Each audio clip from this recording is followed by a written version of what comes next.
नमस्कार दोस्तों, स्वागत है आप सभी का संकल्प स्टडी पॉइंट उत्तराखंड में। तो दोस्तों आज हम देखेंगे इंग्लिश से। दोस्तों आज का हमारा प्रैक्टिस सेट रहेगा 32 और इससे पहले दोस्तों इंग्लिश से जो है 31 प्रैक्टिस सेट कंप्लीट हो चुके हैं, जिनको आप दोस्तों प्लेलिस्ट में जाके देख सकते हैं। चलिए दोस्तों स्टार्ट करते हैं आज का सेशन और आप सभी लोग दोस्तों वीडियो के एंड तक जरूर बने रहें। पहला क्वेश्चन लेते हैं दोस्तों आज का, साथ ही साथ आप लोग आंसर करते हुए चलेंगे और ये सारे क्वेश्चन दोस्तों आपके अकॉर्डिंग टू सिलेबस रहेंगे। पहला क्वेश्चन देखते हैं। चलिए आंसर कीजिए क्वेश्चन नंबर फर्स्ट का। आपको बताना है question number first, second, third और फोर्थ में आपको बताना है पार्ट्स ऑफ स्पीच। ठीक है, अंडरलाइन किया है। अंडरलाइन वर्ड का आपको क्या बताना है? पार्ट्स ऑफ स्पीच बताना है। पहला क्वेश्चन देखिए, पहला क्या है? She was too tired to continue further, यानी कि वह आगे जारी रखने के लिए बहुत थक गई थी। तो यहाँ पर आपको फर्दर में जो है क्या बताना है? पार्ट्स ऑफ स्पीच बताना है। ऑप्शन देखिए, एडजेक्टिव, एडवर्ब, प्रीपोजिशन या फिर कंजंक्शन। तो दोस्तों यहाँ पर राइट आंसर हो जाएगा फर्स्ट का, क्या हो जाएगा? एडवर्ब। ठीक है, बी ऑप्शन यहाँ पर आपका राइट हो जाएगा दोस्तों, याद रखेंगे। साथ ही साथ दोस्तों यहाँ पर आपको सेंटेंस में अदर जो है आपके पार्ट्स ऑफ स्पीच यहाँ पर पूछे जा सकते हैं। आपको कंटिन्यू में पूछा जा सकता है कि कौन सा इसमें पार्ट्स ऑफ स्पीच रहेगा। तो कंटिन्यू में क्या रहेगा? ठीक है, कंटिन्यू क्या हो जाएगा बताइए? वर्ब हो जाएगी। ठीक है, और यहाँ पर पूछा जा सकता है सी क्या है। ठीक है, सी में कौन सा पार्ट्स ऑफ स्पीच होगा? तो यहाँ पर ये सब्जेक्ट है। ठीक है, इसी प्रकार आपको पूछा जा सकता है। ठीक है, जैसे आपका टायर्ड है तो इसमें क्या होगा? कौन सा पार्ट्स ऑफ स्पीच हो जाएगा टायर्ड में? ये एडजेक्टिव हो जाएगा। ठीक है, तो सारी चीज़ें आपको ध्यान में रखनी है। चलिए आगे चलते हैं क्वेश्चन नंबर 2 में। क्वेश्चन नंबर 2 में दोस्तों फिर आपको पार्ट्स ऑफ स्पीच बताना है। ठीक है, this is the house where I was born. ठीक है, क्या होगा इसमें पार्ट्स ऑफ स्पीच? यहाँ पर आपको वेयर में जो है बताना है पार्ट्स ऑफ स्पीच। ऑप्शन देखिए, नाउन, प्रोनाउन, एडवर्ब या फिर नन ऑफ दीज। क्या हो जाएगा right answer? This is the house where I was born. यह वही घर है जहां मेरा जन्म हुआ था। तो यहाँ पर जो वेयर है दोस्तों, यहाँ पर इसमें आपको बताना है क्या रहेगा पार्ट्स ऑफ स्पीच। ठीक है, तो क्वेश्चन नंबर 2 का दोस्तों क्या हो जाएगा राइट आंसर बताइए? क्वेश्चन नंबर 2 का आंसर कीजिए। वेयर में जो है पार्ट्स ऑफ स्पीच क्या हो जाएगा? तो यहाँ पर राइट आंसर हो जाएगा दोस्तों, ये भी आपका आंसर एडवर्ब रहेगा। सी ऑप्शन यहाँ पर राइट हो जाएगा। ठीक है, साथ ही साथ दोस्तों आपको सेंटेंस में अदर पार्ट्स ऑफ स्पीच पूछे जा सकते हैं। जैसे यहाँ पर देखिए आपका इसमें दिस क्या है आपको पूछ लिया जाएगा। ठीक है, तो दिस में जो है कौन सा पार्ट्स ऑफ स्पीच हो जाएगा? ठीक है, तो ध्यान रखेंगे इसमें होगा डिमॉन्स्ट्रेटिव प्रोनाउन। प्रोनाउन तो है, ठीक है, तो ध्यान रखेंगे कौन सा प्रोनाउन है?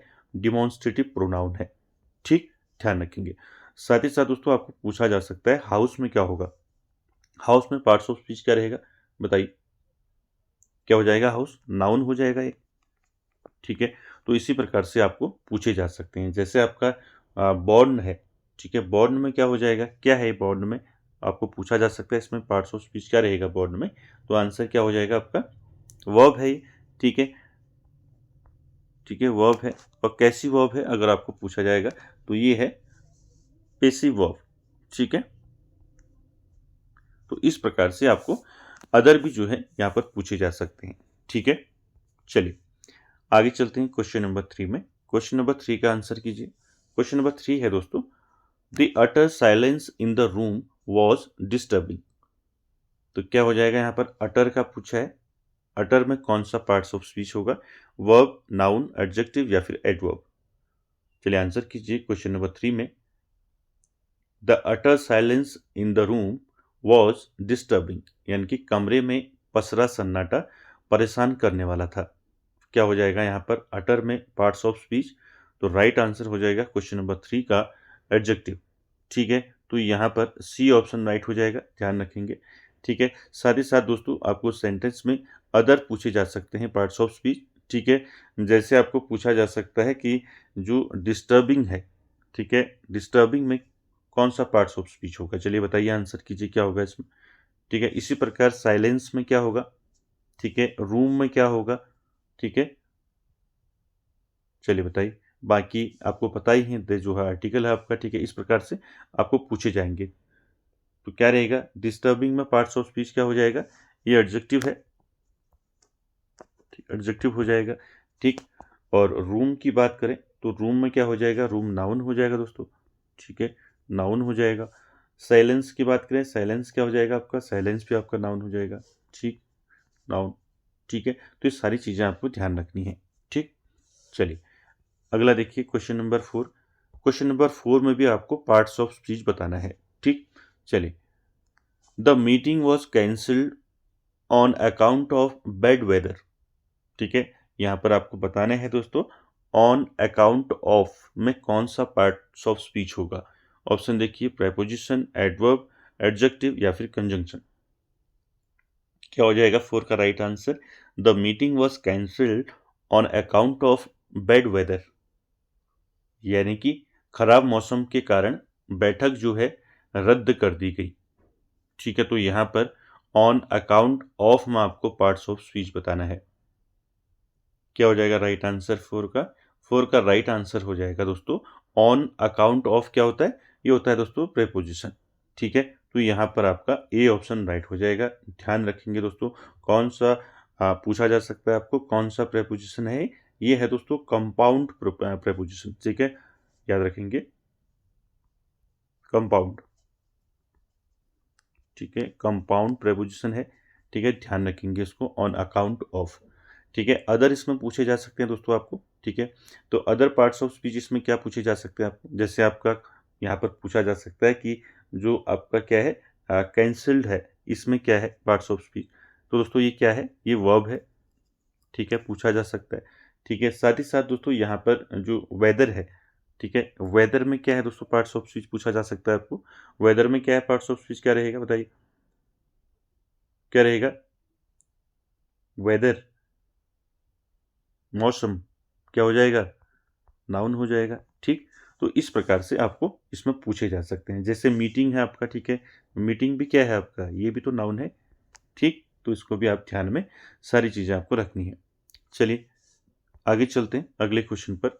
अब यहाँ पर ध्यान देंगे क्वेश्चन नंबर 5 से दोस्तों, क्वेश्चन नंबर 5 से लेके क्वेश्चन नंबर 8 तक आपके क्या रहेंगे, अब फिगर ऑफ स्पीच रहेंगे, ठीक है। अब यहाँ पर आपको फिगर ऑफ स्पीच बताना है, ठीक। चलिए क्वेश्चन नंबर 5 देखिए। क्वेश्चन नंबर 5 है दोस्तों, the stars danced playfully in the sky. क्या रहेगा इसमें, सिमली होगा, मेटाफर होगा, पर्सोनिफिकेशन होगा या फिर हाइपरबली होगा। क्या रहेगा राइट आंसर बताइए, the stars danced playfully in the sky, क्या हो जाएगा बताइए। यानी कि तारे जो हैं आसमान में क्या कर रहे हैं, डांस कर रहे हैं। तो तारे डांस करते हैं, नहीं करते, यानी कि डांस कौन करता है, इंसान करता है डांस, ठीक। तो यहाँ पर क्या हो जाएगा राइट आंसर बताइए, जहाँ पर मानवीकरण होता है, ठीक है। मैंने बताया था आपको यहाँ पर किसी निर्जीव को जो है मानवीय गुण प्रदान करना क्या कहलाता है, पर्सोनिफिकेशन कहलाता है, ठीक है। तो यहाँ पर आपका राइट आंसर सी हो जाएगा, ठीक, क्लियर। चलिए आप जानते हैं दोस्तों पर्सोनिफिकेशन के बारे में, ठीक है। जब जब नॉन लिविंग थिंग्स को हम ह्यूमन क्वालिटी दे देते हैं तो वहाँ पर जो है आपका पर्सोनिफिकेशन होता है, ठीक। चलिए अगला देखिए क्वेश्चन नंबर 6, इसका आंसर कीजिए। क्वेश्चन नंबर 6 है दोस्तों, आई हैव टोल्ड यू 1000 टाइम्स। चलिए बताइए क्या हो जाएगा इसमें, आपको बताना है फिगर ऑफ स्पीच। आयरनी होगा, पन होगा, हाइपरबली होगा या फिर none of these. I have told you 1000 times, ठीक है। क्या हो जाएगा यहाँ पर, मैंने तुम्हें 1000 बार कहा है। कोई कहता है क्या 1000 बार, तो यहाँ पे क्या हो जाएगा, आयरनी होगा नहीं, ठीक है, पन होगा नहीं, ये तो प्ले विथ वर्ड होता है ना, प्ले विथ वर्ड। तो यहाँ पर क्या हो जाएगा क्वेश्चन नंबर 6 का राइट आंसर, 6 का राइट आंसर हो जाएगा दोस्तों हाइपरबली, ठीक है, आप समझ चुके होंगे, ठीक है। सी ऑप्शन राइट हो जाएगा। ध्यान रखेंगे जिसको हम हिंदी में क्या बोलते हैं, अतिशयोक्ति अलंकार बोलते हैं, ठीक है। किसी बात को बहुत बड़ा चढ़ाकर कहना, ठीक है। जैसे एग्जाम्पल में आप कह सकते हैं, ठीक है, जैसे आई have told you a million times, ठीक है, 100 टाइम्स, ठीक। तो यहाँ पर क्या हो जाएगा आपका हाइपरबली हो जाएगा, ठीक। चलिए आगे चलते हैं क्वेश्चन नंबर 7 में। क्वेश्चन नंबर 7 का आंसर करना है। 7 है दोस्तों, सी सेल्स ऑन द सी शोर, ठीक है। क्या हो जाएगा इसमें, अलिट्रेशन होगा, कॉन्सोनेंस होगा, एसोनेंस होगा या फिर नन ऑफ दीज। क्या हो जाएगा इसमें right answer? She sells on sea shore, यानी कि वह समुद्र के किनारे समुद्री सीप बेचती है। क्या हो जाएगा इसमें? यहाँ पर देखिए एस का जो है, यहाँ पर एस रिपीट हो रहा है। देखिए S S S S S S, ठीक है। तो क्या होता है, मैंने बताया था आपको, ठीक है। तो क्या होगा यहाँ पर राइट आंसर बताइए? तो राइट आंसर क्या हो जाएगा 7 का? तो सभी जानते हो दोस्तों, ठीक है, अलिट्रेशन हो जाएगा, पुनरावृत्ति जहां पर हुई है, ठीक है। तो राइट आंसर हो जाएगा आपका ऑप्शन ए, ठीक। साथ ही साथ दोस्तों आपको याद रखने, यहाँ पर आपको अदर एग्जाम्पल पूछे जा सकते हैं इसके, जैसे आपका जो है अदर एग्जाम्पल के साथ साथ आपको जो है अलिट्रेशन के अदर जो एग्जाम्पल आपको पूछ ले जाएंगे, तो ध्यान रखेंगे यहाँ पर जो है क्या होता है अलिट्रेशन में। Alliteration is a figure of speech that repeat consonant sound, यानी कि व्यंजन ध्वनि जहां पर आपको इन अ नियर बाय वर्ड्स, यानी कि शब्दों में आपको जो है जहां पर क्या मिलेंगे, कॉन्सोनेंट साउंड मिलेगी, S S S S S S, ठीक है। तो यहाँ पर व्यंजन ध्वनि है, तो यहाँ पर क्या हो जाएगा आपका एलिट्रेशन हो जाएगा, ठीक है। इसको ध्यान में रखेंगे। चलिए अगला देखिए, क्वेश्चन नंबर 8 का आंसर करेंगे। 8 है दोस्तों, O death where is the sting. यहां पर क्या हो जाएगा, आपको बताना है figure of speech. O death where is the sting, क्या हो जाएगा इसमें? मेटोनिमी होगा, एपोस्ट्रोफी होगा, आयरनी होगा या फिर हाइपरबोली होगा। O death where is the sting, हे मृत्यु तेरा डंक कहाँ है। स्टिंग मीन्स होता है डंक, ठीक है। तो यहाँ पर तो क्या हो जाएगा, यहाँ पर फिगर ऑफ स्पीच बताइए। तो राइट आंसर जो है आप समझ चुके होंगे, 8 का राइट आंसर क्या हो जाएगा, एपोस्ट्रॉफी हो जाएगा, ठीक है। बी ऑप्शन यहाँ पर राइट हो जाएगा दोस्तों, बी ऑप्शन, ठीक है। एपोस्ट्रॉफी होता है संबोधन जिसको हम बोलते हैं, ठीक है, संबोधन अलंकार।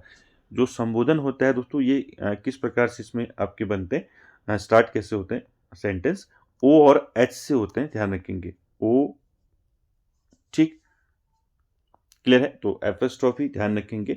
एपोस्ट्रॉफी में दोस्तों किसी मृत व्यक्ति, निर्जीव वस्तु को क्या किया जाता है, संबोधित किया जाता है जैसे कि वह वहां मौजूद हो, ठीक है, ध्यान रखेंगे।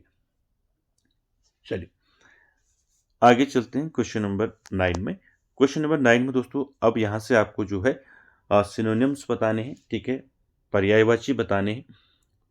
चलिए क्वेश्चन नंबर 9 का आंसर करेंगे। क्वेश्चन नंबर 9 है दोस्तों, what is the synonym of add-on. चलिए इसका पर्यायवाची बताना है, ठीक है। एड ऑन का पर्यायवाची क्या रहेगा, डिसफिगर, डिकोड या फिर हार्म या फिर रुइन। क्या हो जाएगा, disfigure, decorate, harm and ruin. क्या होगा राइट आंसर क्वेश्चन नंबर 9 का? 9 का दोस्तों राइट आंसर क्या हो जाएगा, 9 का राइट आंसर हो जाएगा, क्या हो जाएगा, डेकोरेट, ठीक है। तो ध्यान रखेंगे जो एडॉन होता है दोस्तों, एडॉन का मतलब क्या होता है, इसका मतलब होता है सजावट करना, ठीक है, या कह सकते हैं सुशोभित करना, ठीक। तो इसका क्या हो जाएगा, डेकोरेट हो जाएगा, ठीक है। साथ ही साथ डिसफिगर की बात करें, डिसफिगर तो क्या होता है आपका, विकृत होता है इसका मतलब, ठीक है, विकृत, ठीक है। और बात करें हार्म की, तो हार्म आप जानते हैं नुकसान होता है, और रुइन का मतलब क्या होता है, बर्बाद करना, ठीक। तो यहाँ पर क्या हो जाएगा, एडॉन मीन्स क्या होता है, एडॉन मीन्स होता है सजावट करना, ठीक है। क्या कह सकते हैं इसको आप, और क्या कह सकते हैं, एडॉन को डेकोरेट कह सकते हैं, और क्या कह सकते हैं इसके अलावा, ठीक है, फर्निश कह सकते हैं, फर्निश, ठीक है, FURNISH, फर्निश कह सकते हैं, ठीक है। फर्निश के साथ साथ और क्या कह सकते हैं, ऑर्नामेंट कह सकते हैं, ऑर्नामेंट, ऑर्नामेंट, ठीक है, ठीक। तो ध्यान रखेंगे इसको, क्लियर है। चलिए अगला देखिए, क्वेश्चन नंबर 10 में भी आपको जो है सिनोनिम बताना है दोस्तों, ठीक है। तो सिनोनिम किसका बताना है, जेनरिक का, ठीक है। तो आपको जेनरिक का जो है क्या बताना है, पर्यायवाची बताना है। ऑप्शन देखिए, स्पेसिफिक, प्रिसाइज, यूनिवर्सल या फिर नन ऑफ दीज। क्या हो जाएगा इसका राइट आंसर बताइए क्वेश्चन नंबर 10 का, what is the synonym of generic क्या होता है? जेनरिक मीन्स, देखिए दोस्तों, जेनरिक का मतलब होता है सामान्य, ठीक है। क्या होता है? कॉमन। क्या होता है? कॉमन, ठीक है, सामान्य। क्या हो जाएगा फिर राइट आंसर बताइए? सामान्य, ठीक है। तो क्या हो जाएगा? स्पेसिफिक होगा, प्रिसाइज होगा, यूनिवर्सल होगा? बताइए क्या हो जाएगा राइट आंसर? देखिए दोस्तों, स्पेसिफिक का मतलब तो आपका क्या होता है? स्पेशल होता है, विशिष्ट होता है, ये तो नहीं होगा, ठीक। प्रिसाइज का मतलब क्या होता है? प्रिसाइज, प्रिसाइज का मतलब होता है सटीक, यानी कि इसको हम कह सकते हैं एप्रोप्रिएट, ये भी नहीं होगा, ठीक। तो आंसर हो जाएगा आपका यूनिवर्सल, ठीक है, ध्यान रखेंगे, सी ऑप्शन राइट हो जाएगा। साथ ही साथ दोस्तों, जेनरिक के दोस्तों और क्या क्या आपके पर्यायवाची हो सकते हैं, सिनोनिम्स हो सकते हैं, तो इनको भी आपको नोट रखना है, ठीक है। यूनिवर्सल हो गया, साथ ही साथ क्या कह सकते हैं? जेनरिक को आप यूजुअल कह सकते हैं, ठीक है। क्या कह सकते हैं? यूजुअल, ठीक। यूजुअल कह सकते हैं, कॉमन कह सकते हैं, ठीक है, रेगुलर कह सकते हैं, ठीक है, रेगुलर, ठीक है। साथ ही साथ जो है एवरेज कह सकते हैं, ठीक है, एवरेज, ठीक। तो ये सारे दोस्तों आपको जो है सिनोनिम्स याद रखने हैं जेनरिक के, ठीक। चलिए अगला देखिए, क्वेश्चन नंबर 11 पर चलिए आंसर कीजिए इसका। चलिए क्वेश्चन नंबर 11 का आंसर करेंगे। क्वेश्चन नंबर 11 है दोस्तों, what is the synonym of make merry? तो यहाँ पर भी आपको पर्यायवाची बताना है, सिनोनिम बताना है, किसका बताना है? Make Mary. चलिए आंसर कीजिए क्या होगा? ग्लोरी होगा, रिवील होगा, रेवल होगा, या फिर नन ऑफ दीज? तो क्या रहेगा राइट आंसर क्वेश्चन नंबर 11 का? आपको मेक मैरी का क्या बताना है? पर्यायवाची बताना है। अब यहाँ पर आपको पता होना चाहिए दोस्तों, मेक मैरी का मतलब क्या होता है, ठीक है। मेक मैरी का मतलब होता है दोस्तों मौज मस्ती करने वाला, ठीक है, यानी कि कह सकते हैं खुशी मनाने वाला, ठीक है, खुशी मनाने वाला, ठीक है, खुशी मनाने वाला कह सकते हैं, या फिर कह सकते हैं मौज मस्ती करना, ठीक।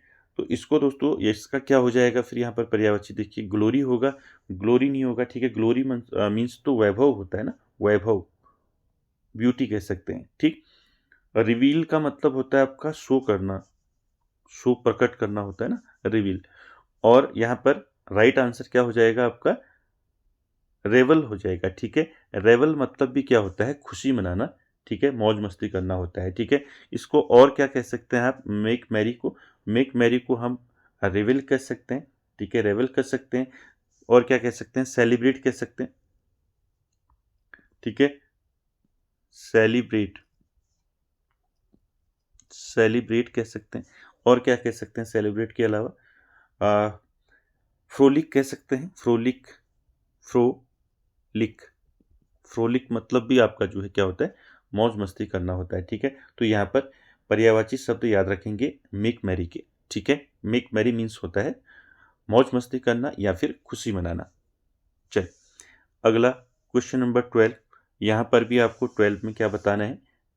पर्यायवाची यानी कि सिनोनिम बताना है, किसका? स्ट्रॉल का। स्ट्रॉल मीन्स क्या होता है? चलिए इसका पर्यायवाची बताना है। ट्रॉट होगा, वॉक होगा, या फिर आपका गालफ होगा? चलिए आंसर कीजिए, what is the synonym of stroll? क्या हो जाएगा? तो यहां पर आपको दोस्तों स्ट्रॉल मीन्स क्या होता है पता होना चाहिए। स्ट्रॉल का मतलब क्या होता है दोस्तों? स्ट्रॉल का मतलब होता है दोस्तों स्लो वॉक, इसको कह सकते हैं आप स्लो वॉक, ठीक है। स्लो वॉक कह सकते हैं, चहलकदमी, सैर, गश्त कह सकते हैं, ठीक है। क्या कह सकते हैं इसको? गश्त कह सकते हैं, गश्त, ठीक है। साथ ही साथ आप क्या कह सकते हैं? सैर कह सकते हैं, सैर, ठीक है। चहलकदमी कह सकते हैं, चहलकदमी, ठीक है, चहलकदमी। तो ये सारा जो है दोस्तों स्ट्रॉल, ठीक है, याद रखेंगे स्ट्रॉल वर्ड, ठीक है। स्ट्रॉल का मतलब क्या होता है? स्ट्रॉल का मतलब होता है दोस्तों क्या होता है? सैर करना या फिर गश्त या फिर चहलकदमी, जिसको हम स्लो वॉक कह सकते हैं, ठीक। तो यहाँ पर इसका पर्यायवाची क्या हो जाएगा? देखिए क्या हो जाएगा इसका सिनोनिम? ट्रॉट, ट्रॉट तो नहीं होगा, ट्रॉट मीन्स तो क्या होता है? ट्रॉट मीन्स होता है सवारी करना, ठीक है। क्या होता है? सवारी करना, यहाँ पर वॉक जो है राइट हो जाएगा, ठीक, बी ऑप्शन राइट हो जाएगा। गालप की बात करें तो गालप क्या होता है दोस्तों, गालप होता है तेजी से दौड़ना, ठीक है, तेजी से दौड़ना, ठीक है। हर वर्ड को दोस्तों अपने ध्यान से देखना है। यहाँ पर आपके जितने भी वर्ड जो हैं क्लियर हो रहे हैं, आपने सब जो है ध्यान रखने हैं, ठीक है। तो यहाँ पर जो है आपका राइट आंसर क्या हो जाएगा, स्ट्रॉल मीन्स होता है दोस्तों वॉक, ठीक है, स्लो वॉक कह सकते हैं, चहलकदमी, सैर, गश्त, ठीक है। और क्या कह सकते हैं इसको हम, ठीक है, स्ट्रॉल को वॉक कह सकते हैं, और क्या कह सकते हैं, ट्रैम्प कह सकते हैं, TRAMP, ट्रैम्प। और क्या कह सकते हैं बताइए, ट्रैम्प के अलावा, ट्रैम्प के अलावा आप कह सकते हैं इसको ड्रिफ्ट, क्या कह सकते हैं, DRIFT, ड्रिफ्ट कह सकते हैं, ठीक है। ड्रिफ्ट मतलब भी वही होता है चहलकदमी, सैर, ठीक है। तो सारे वर्ड दोस्तों आपको ध्यान रखने, ठीक है, कोई भी आपको पूछा जा सकता है। चलिए अब यहाँ पर दोस्तों क्वेश्चन नंबर 13 से आपको जो है एंटोनिम बताने हैं दोस्तों, विलोम बताना है। अभी तक आप जो है पर्यायवाची बता रहे थे, ठीक है, समान बता रहे थे, अब यहाँ पर एंटोनिम यानी कि आपका विलोम बताना है, उल्टा बताना है अब, ठीक। चलिए 13 का बताइए, what is the antonym of augment. चलिए ऑगमेंट का क्या बताना है, अब विलोम बताना है। देखिए ऑप्शन क्या हो जाएगा, डेवलप, डिग्रेड, इंक्रीज या फिर नन ऑफ दीज। चलिए आंसर कीजिए क्वेश्चन नंबर 13 का, what is the antonym of augment. Augment मतलब क्या होता है दोस्तों, ऑगमेंट का, पहले ऑगमेंट का अर्थ समझ लें। ऑगमेंट का मतलब क्या होता है, ऑगमेंट का मतलब होता है दोस्तों इंक्रीज, बढ़ाना, ठीक है। क्या कह सकते हैं इसको, इंक्रीज कह सकते हैं, ठीक है, इंक्रीज कह सकते हैं। और क्या कह सकते हैं, ऑगमेंट, ऑगमेंट, ठीक है, रीच कह सकते हैं, रीच यानी कि बढ़ाना, ठीक है। ऑगमेंट का ध्यान रखेंगे, ऑगमेंट का मतलब होता है बढ़ाना, इंक्रीज, रेज, ग्रो अप कह सकते हैं, ग्रो अप, ठीक है। तो ध्यान रखेंगे, तो इसका उल्टा क्या हो जाएगा, आप देखिए यहाँ पर क्या हो जाएगा उल्टा, इंक्रीज तो नहीं होगा, ठीक, इंक्रीज तो इसका क्या हो जाएगा, सिनोनिम हो जाएगा, पर्यायवाची हो जाएगा ऑगमेंट का, ठीक है। डेवलप का मतलब क्या होता है, डेवलप का मतलब होता है दोस्तों, क्या होता है डेवलप का मतलब, आप सभी जानते हैं, ठीक है, क्या हो जाएगा, विकास, ठीक। डिग्रेड का मतलब क्या होता है, डिग्रेड, डिग्रेड का मतलब होता है कम, ठीक है। तो यहाँ पर क्या हो जाएगा, यहाँ पर बढ़ाना होता है ऑगमेंट का, ठीक है, तो यहाँ इसका क्या हो जाएगा, बढ़ाने का कम, कम करना। तो बी यहाँ पर ऑप्शन राइट हो जाएगा दोस्तों, डिग्रेड, ठीक है, क्लियर हो गया। चलिए और क्या कह सकते हैं, डिग्रेड को, कम करने को रेड्यूस कर सकते हैं, ठीक है। रेड्यूस मीन्स क्या होता है, कम करना, रेड्यूस, ठीक है। और क्या कह सकते हैं, श्रिंक कह सकते हैं, ठीक है, डिग्रेड कह सकते हैं, ठीक है, कम करना। चलिए ऑगमेंट याद रखेंगे, ऑगमेंट मीन्स होता है बढ़ाना, इंक्रीज, ठीक है। चलिए अगला देखिए क्वेश्चन नंबर 14, 14 में आपको बताना है दोस्तों, what is the antonym of fleeting.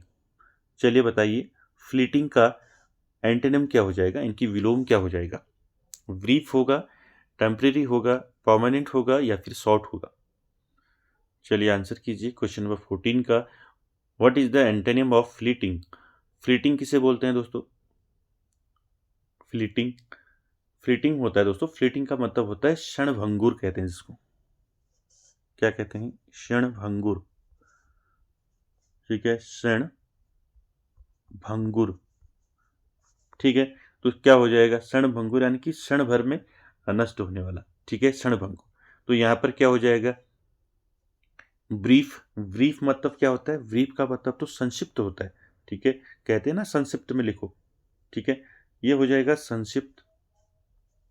एक मिनट, इसका मतलब क्या हो जाएगा, इसका मतलब हो जाएगा संक्षिप्त, ठीक है, संक्षिप्त। और यहाँ पर टेम्परेरी आप जानती हैं, टेम्परेरी का मतलब होता है अस्थाई, ठीक है, अस्थाई, जो स्थाई नहीं है, ठीक है। तो यहाँ पर राइट आंसर क्या हो जाएगा दोस्तों, क्वेश्चन नंबर 14 का राइट आंसर हो जाएगा यहाँ पर आपका परमानेंट, ठीक है, ध्यान रखेंगे सी ऑप्शन राइट हो जाएगा, ठीक। फ्लीटिंग का मतलब होता है क्षणभंगुर, और इसका विलोम हो जाएगा, ठीक है, विलोम क्या हो जाएगा, परमानेंट हो जाएगा, परमानेंट यानी कि स्थाई, ठीक। चलिए अगला देखिए क्वेश्चन नंबर 15। अब 15 से दोस्तों आपको यहाँ पर दो क्वेश्चन जो है यहाँ पर वन वर्ड के हैं, ठीक है। चलिए क्वेश्चन नंबर 15 का आंसर करेंगे। 15 है दोस्तों, the vehicle which carries dead bodies. बताइए दोस्तों क्या हो जाएगा इसमें।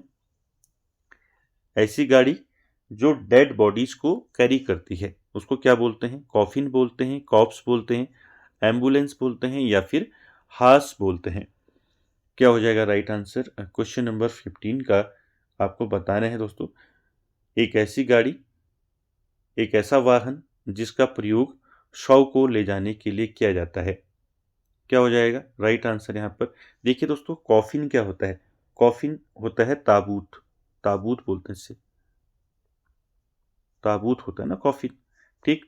कॉप्स क्या होता है? कॉप्स मीन्स होता है डेड बॉडी, ठीक है, डेड बॉडी, डेड बॉडी यानी कि लाश बोलते हैं जिससे, ठीक। और एम्बुलेंस की बात करें तो एम्बुलेंस क्या होता है दोस्तों? आप सभी ने देखा है एम्बुलेंस को, ठीक है। एम्बुलेंस क्या करता है? एम्बुलेंस जो है मरीज को हॉस्पिटल तक ले जाने वाली गाड़ी है, ठीक। तो एम्बुलेंस भी नहीं होगा, ठीक है। तो यहाँ पर राइट आंसर हो जाएगा आपका हार्स, ठीक है, ध्यान रखेंगे, ठीक है। हार्स क्या होता है? हार्स एक विशेष वाहन होता है जिसका प्रयोग शव को ले जाने के लिए किया जाता है, ठीक है। तो राइट आंसर आपका क्या हो जाएगा? डी राइट हो जाएगा। The vehicle which carries dead bodies called hearse, ठीक है। चलिए आगे चलते हैं क्वेश्चन नंबर 16 में। चलिए आंसर कीजिए 16 का। A person appointed by two parties to solve a dispute. तो आपको बताने हैं दोस्तों यहाँ पर क्या हो जाए, क्या कहते हैं उसको? ऑडिटर कहते हैं, एथिस्ट कहते हैं, आर्बिट्रेटर कहते हैं या फिर आपका अनाकिस्ट कहते हैं। राइट आंसर क्या हो जाएगा क्वेश्चन नंबर 16 का? A person appointed by two parties to solve a dispute, यानी कि किसी विवाद को सुलझाने के लिए दो पक्षों द्वारा नियुक्त किया गया व्यक्ति, जिसको हम क्या बोलते हैं? क्या बोलते हैं? 16 का राइट आंसर क्या हो जाएगा? आर्बिट्रेटर, ठीक है। सी ऑप्शन यहाँ पर राइट हो जाएगा दोस्तों, ठीक है। आर्बिट्रेटर मतलब होता है मध्यस्थ व्यक्ति, ठीक है। तो यहाँ पर वही चीज़ कहा गया है, एक ऐसा पर्सन दोस्तों जो अपॉइंट किया जाता है by two parties to solve a dispute, यानी कि दो पार्टियों के डिस्प्यूट को, विवाद को सुलझाने के लिए, ठीक है, सॉल्व करने के लिए किसको अपॉइंट किया जाता है? क्या कहते हैं उसको? आर्बिट्रेटर, ठीक है, जिसको हम क्या बोलते हैं हिंदी में? मध्यस्थ व्यक्ति बोलते हैं, ठीक है। बाकी यहाँ पर बात करें ऑडिटर की, तो ऑडिटर दोस्तों क्या होता है? ऑडिटर लेखा परीक्षक होता है, ठीक है। और एथिस्ट का आप जानती हैं, नास्तिक होता है, जो भगवान में विश्वास नहीं करता है उसको बोलते हैं, ठीक है। एथिस्ट किसको बोलते हैं? जो पहले भी आया था वर्ड, ठीक है, कई बार आपने पढ़ा होगा, ठीक है, जो भगवान में विश्वास नहीं करता है, ठीक है, जो भगवान में विश्वास नहीं करता उसे बोलते हैं एथिस्ट, ठीक है। वहीं यहाँ पर आर्बिट्रेटर आपको पता चल गया। और यहाँ पर जो आपका एनाकिस्ट है, एनाकिस्ट मतलब होता है दोस्तों अराजकवादी, ठीक है, अराजकतावादी, ठीक। चलिए अगला देखिए क्वेश्चन 17। अब यहाँ पर आपको लिटरेचर से क्वेश्चन मिलेंगे। देखिए 17 का आंसर करिए। Who called Francis bacon the little Lord keeper.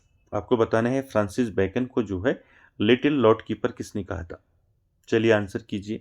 King James प्रथम, क्वीन एलिजाबेथ, ड्राइडन या फिर नन ऑफ दीज। क्या हो जाएगा दोस्तों 17 का right answer? Who called Francis bacon the little Lord keeper. Francis bacon को दोस्तों किसने लिटिल लॉर्ड कीपर कहा था?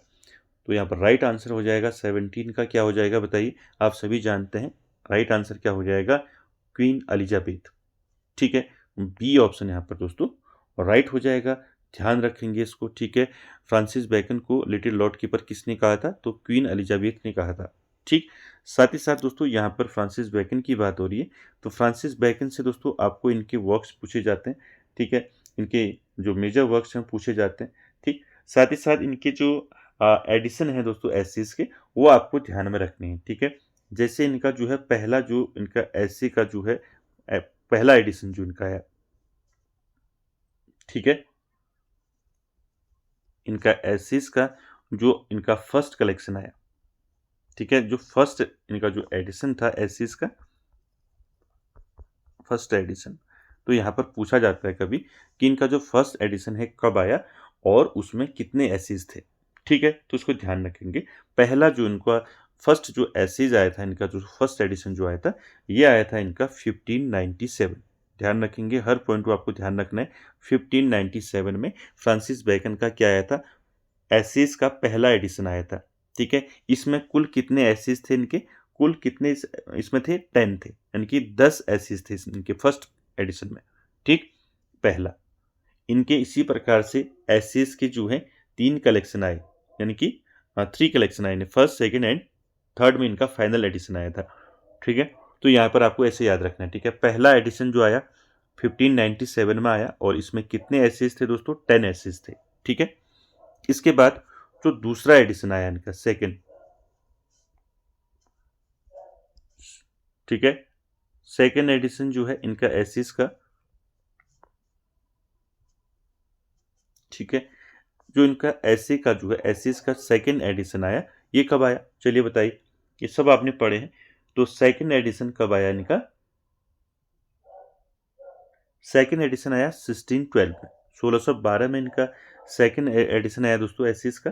ठीक है, इसमें कितने ऐसे थे अगर पूछा जाएगा तो आपको ध्यान रखना है, फ्रांसिस बेकन का जो सेकेंड एडिशन आया था एसिस का, इसमें टोटल दोस्तों कितने एसिस थे, इसमें टोटल थे दोस्तों 38। ध्यान रखेंगे, ये सारे पॉइंट आपको पूछे जाएंगे। ठीक, पहले वाले में 10 थे, दूसरे वाले में 38। ठीक, अब इनका जो है जो लास्ट इनका फाइनल एडिशन आया, तीसरा and final edition, TION final edition, यानी कि इनकी एसिस का फाइनल एडिशन कब आया, तो फाइनल एडिशन इनका आया था, तो कब आया था, 16, बताइए कब आया था, 1625 में। ठीक है, 1625 में इनका एसिस का फाइनल एडिशन आया था। इसमें दोस्तों इनकी सबसे ज़्यादा ऐसे थी। ठीक है, सबसे अधिक एसिस जो है इनके निबंध जो है इसी में थे, इसमें फाइनल एडिशन में। ठीक है, कितने थे, 58। ठीक है, अब यहाँ पर ध्यान रखना है कि इनके फर्स्ट एडिशन में जो है एसिस के फर्स्ट एडिशन में 10 एसिस थे, दूसरे में 38 और फाइनल वाले में 58 एसिस। ठीक है, तीनों जो है आपको ध्यान में रखने हैं, इनके जो है एसिस के एडिशन। ठीक है, इसके साथ साथ इनके अदर वर्क्स की बात करें तो अदर वर्क्स आप सभी ने पढ़ा है दोस्तों फ्रांसिस बेकन को। ठीक है, इनके काफ़ी सारे वर्क्स हैं। ठीक है, जैसे आप 1605 में इनका एक वर्क आया था, शायद आपने पढ़ा होगा, क्या आया था 1605 में फ्रांसिस बेकन का, द एडवांसमेंट ऑफ लर्निंग। ठीक है, क्या आया था, the advancement of learning, advancement advancement of learning. ठीक है, लर्निंग कब आया था, 1605 में आया था। ठीक है, साथ ही साथ दोस्तों इनका जो है एक और वर्क आया था, 1609 में भी आया था इनका एक वर्क, क्या आया था, द विजडम ऑफ द अनसेंट्स। ठीक है, पहला वर्क, इसको ध्यान रखेंगे। इसके साथ ही साथ इनके जो एसीज एडिशन है उनको याद रखेंगे। 1605 के बाद आपको याद रखना है फ्रांसिस बेकन का 1609। बताइए कौन सा वर्क आया था 1609 में इनका, द विजडम, ठीक है, the wisdom of the ancient, ancients. ठीक है, तो ये कब आया था, 1609 में आया था। ठीक है, इसी प्रकार 1609 के बाद आपको याद रखना है। ठीक है, 1612 मैंने अभी बताया था, इनका जो है सेकंड जो है एसिस एडिशन आया था इनका 1612 में। उसके बाद आपको याद रखना है इनका 1620, फ्रांसिस बेकन का आपको 1620 याद रखना है। इनका एक वर्क आया था दोस्तों 1620 में, क्या आया था, ध्यान रखेंगे, नोम ऑर्गेनम। ठीक है, नोम ऑर्गेनम आया था इनका। ठीक है, कब आया था पूछा जाएगा आपको, यह आया था 1620 में। ठीक है, साथ ही साथ दोस्तों इनका इसके बाद 1625 में फाइनल एडिशन आया था एसिस का, भी मैंने बताया था। इसके बाद जो है एक आपको और याद रखना है 1626। ठीक है, बेकन का एक वर्क आया था दोस्तों 1626 में, कौन सा वर्क आया था बताइए। तो ये वर्क आया था दोस्तों द न्यू एटलांटिस, ठीक है, द न्यू एटलांटिस, ठीक। तो ध्यान रखेंगे फ्रांसिस बैकन से सारे वर्क्स आपको ध्यान रखने हैं और इनके एसेज के जो एडिशन है वो याद रखनी है। चलिए अगला देखिए क्वेश्चन नंबर 18। क्वेश्चन नंबर 18 में आपको बताना है दोस्तों, Lamb's John Woodvil was comedy, farce, tragedy या फिर नन ऑफ दीज। तो यहाँ पर दोस्तों चार्ल्स लैम्प की बात हो रही है। चार्ल्स लैम्प का एक वर्क है जॉन वुडविल, ये दोस्तों क्या है पूछा गया है, ये कॉमेडी है, फार्स है, ट्रेजिडी है या फिर नन ऑफ दीज। क्या हो जाएगा राइट आंसर क्वेश्चन नंबर 18 का। पहले तो आपको ये पता होना चाहिए दोस्तों ये जॉन वुडविल जो है दोस्तों ये कब आया था, ठीक है, ये आपको ये भी याद रखना है, ठीक है। ये आया था दोस्तों लैम्प का वर्क आया था जॉन वुडविल, ये आया था 1802 में, 1802 में आया था, ध्यान रखेंगे। ये क्या है, ये दोस्तों एक ट्रेजिडी है, ठीक है। तो यहाँ पर सी ऑप्शन यहाँ पर राइट हो जाएगा दोस्तों, ठीक है, ध्यान रखेंगे। साथ ही साथ दोस्तों आपको यहाँ से चार्ल्स लैम्प के बारे में पूछा जाएगा, ठीक है, लैम्प साहब, ठीक है। चार्ल्स लैम्प का आपका वो लाइफ स्पैन पूछा जा सकता है कि इनका कब से कब तक रहा है। इनका जन्म हुआ था 1775 में और इनकी डेथ हुई थी दोस्तों 1834 में, ठीक है। ये भी ध्यान रखना है, कभी पूछ लिया जाता है, ठीक है। जैसे आपका चार्ल्स लैम्प का हो गया, फ्रांसिस बैकन का हो गया, तो इनका कई बार पहले भी पूछा गया है इनका, ठीक है। तो इनको आपको याद रखना है। साथ ही साथ दोस्तों इनके मेजर वर्क्स की बात करें चार्ल्स लैम्प की, तो इनके मेजर वर्क्स में आपको क्या क्या आते हैं, इनके मेजर वर्क्स बताइए। तो याद रखेंगे, पहला आपको याद रखना है 1798 ईयर याद रखना है। 1798 में इनका कौन सा वर्क आया था चार्ल्स लैम्प का, तो आपको ध्यान रखना है अ टेल ऑफ रोजामंड ग्रे, ठीक है। मैंने पहले भी बताया इसके बारे में आपको, the tale of Rosamond Gray, ठीक है, ध्यान रखेंगे ये वर्क, ठीक है। तो आपको पूछ लिया जाएगा, पहले तो ये पूछ लिया जाएगा कि a tale of Rosamond Gray किसका वर्क है, ठीक। तो याद रखेंगे a tale of Rosamond Gray written by Charles Lamb, ठीक। दूसरा दोस्तों इसके बाद जो है आपको याद रखना है दूसरा वर्क 1798 के बाद, ठीक है। इनका अगला वर्क आपको याद रखना है 1802, ठीक है। ये क्वेश्चन में ही है हमारा, ठीक है। 1802 में इनका क्या आया, जॉन वुडविल, ठीक है। उसके बाद जो है आपको 1802 के बाद याद रखना है इनका चार्ल्स लैम्प का क्या याद रखना है 1807। चलिए बताइए 1807 में चार्ल्स लैम्प का कौन सा वर्क आया था, चलिए आंसर कीजिए। ये काफ़ी जो है इंपॉर्टेंट वर्क है चार्ल्स लैम्प का और कई बार दोस्तों ये परीक्षाओं में पूछा जा चुका है, ठीक है। तो चार्ल्स लैम्प का 1807 में आया था दोस्तों टेल्स फ्रॉम शेक्सपियर, क्या आया था, टेल्स फ्रॉम शेक्सपियर, ठीक है। तो ध्यान रखेंगे पूछा गया पहले, टेल्स फ्रॉम शेक्सपियर जो है ये कब आया था 1807 में आया था, किसका वर्क है, चार्ल्स लैम्प का, ध्यान रखेंगे ये पूछा गया है बहुत बार। और दोस्तों ये चार्ल्स लैम्प का वर्क है और चार्ल्स लैम्प ने दोस्तों अपनी सिस्टर के साथ इसको लिखा था, ठीक है। चार्ल्स लैम्प की सिस्टर का नाम क्या था, सिस्टर का नाम था इनका क्या था, मैरी लैम्प, क्या था, मैरी लैम्प, ठीक है। कभी पूछ लिया जाएगा कि आपको ये टेल्स फ्रॉम शेक्सपियर जो है ये किसने लिखा है, तो यहाँ पर आपको चार्ल्स लैम्प के साथ ऐड करना होगा मैरी लैम्प को भी, अगर ऑप्शन में होगा तो, ठीक, क्लियर है। साथ ही साथ इसके बाद आपको याद रखना है इनका चार्ल्स लैम्प का 1823, ठीक है। 1823 में क्या आया था, 1807 में आपने देखा था टेल्स फ्रॉम शेक्सपियर आया, तो 1823 में इनका आया था दोस्तों एसेज ऑफ इलिया, क्या आया था, इनको ध्यान से रखना है, आपको पूछा जाएगा तो वहां पर आपको कंफ्यूज नहीं होना है, एसेज ऑफ इलिया। तो एसेज ऑफ इलिया इनका 2 बार आया है, तो ये आपका जो 1823 वाला है ये कौन सा है, इनका फर्स्ट सीरीज है, ये भी ध्यान रखेंगे पूछा जा सकता है, फर्स्ट सीरीज, ठीक। तो ध्यान रखेंगे एसेज ऑफ इलिया जो है ये किसका वर्क है, चार्ल्स लैम्ब का वर्क है।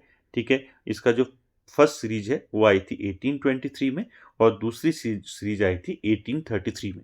ठीक है, दोनों याद रखेंगे, पूछा जाता है। तो 1823 में क्या आया था, essays of Elia first series. ठीक है, इसके बाद दूसरी सीरीज जो आई थी इसकी कब आई थी, दूसरी सीरीज आई थी 1833, दोनों याद रखेंगे। ठीक है, 33 में क्या आया था इनका, लास्ट एसेज ऑफ इलिया। ठीक है, लास्ट एसेज ऑफ इलिया। ठीक, तो ध्यान रखेंगे चार्ल्स लैम्ब के सारे वर्क्स दोस्तों आपको अच्छे से ध्यान में रखने हैं। चलिए उसके बाद अगला देखिए, क्वेश्चन नंबर 19 का आंसर कीजिए। क्वेश्चन नंबर 19 है दोस्तों, who wrote Hazlitt is not out of date does not become state. ये काफी इंपॉर्टेंट लाइन है दोस्तों। ठीक है, किसने कहा है, किसने लिखा है, Hazlitt is not out of date does not become state. Option देखिए, जॉफ्री लेनेस, एच.जी. होगो, मैथ्यू अर्नल्ड या फिर फ्रांसिस बेकन। क्या हो जाएगा राइट आंसर क्वेश्चन नंबर 19 का, who wrote Hazlitt is not out of date does not become state. इसका मतलब होता है हैजलिट पुराने नहीं हुए हैं और ना ही वो जो है कभी पुराने हो सकते हैं। ठीक है, तो यहाँ पर राइट आंसर क्या हो जाएगा, यहाँ पर किसने कहा है, ये कहा है दोस्तों, किसने कहा है, जॉफ्री लेनस ने। ठीक है, ए ऑप्शन यहाँ पर आपका राइट हो जाएगा दोस्तों, ध्यान में रखेंगे। ठीक है, चलिए अगला देखिए, क्वेश्चन नंबर 20 में आपको बताना है दोस्तों, poetry at bottom is a criticism of life was said bye John Dryden, doctor Johnson या फिर मैथ्यू अर्नल्ड या फिर नन ऑफ दीज। क्या हो जाएगा राइट आंसर बताइए 20 का, poetry at bottom is a criticism of life, यानी कि कविता जो है, पोइट्री जो है, मूलतः जो है ये जीवन की क्या है, आलोचना है। ये कहा था किसने दोस्तों, राइट आंसर हो जाएगा मैथ्यू अर्नल्ड। ठीक, तो सी ऑप्शन यहाँ पर राइट हो जाएगा दोस्तों, poetry at bottom is a criticism of life. ठीक है, याद रखेंगे इसको, इसका मतलब हुआ कविता जो है मूलतः जीवन की आलोचना है, ये कहा था दोस्तों मैथ्यू अर्नल्ड ने। ठीक है, साथ ही साथ दोस्तों यहाँ पर मैथ्यू अर्नल्ड का आपको जो है इनके इम्पोर्टेंट जो है वर्क्स पूछे जाते हैं। ठीक है, मैंने डिटेल क्लास में आपको इस सारा जो है यहाँ पर मैथ्यू अर्नल्ड का डिटेल में इनकी बायोग्राफी और इनके जो वर्क्स हैं वो सारे डिस्कस किए हैं। आप जो है दोस्तों इसकी डिटेल क्लास जरूर देख लें। तो यहाँ पर मैथ्यू अर्नल्ड के जो इंपॉर्टेंट मेजर वर्क्स हैं तो आप सभी ने पढ़े हैं, सोहराब एंड रुस्तम हो गया, ठीक है, द स्कॉलर जिप्सी हो गया, डॉबर बीच हो गया, ठीक है, रग्बी चैपल हो गया, एसेज इन क्रिटिसिज्म हो गया, ठीक है, ऑन ट्रांसलेटिंग होमर हो गया, ठीक है, लिटरेचर एंड डोगमा हो गया। ठीक है, एक और वर्क है, ये किसका वर्क है बताइए,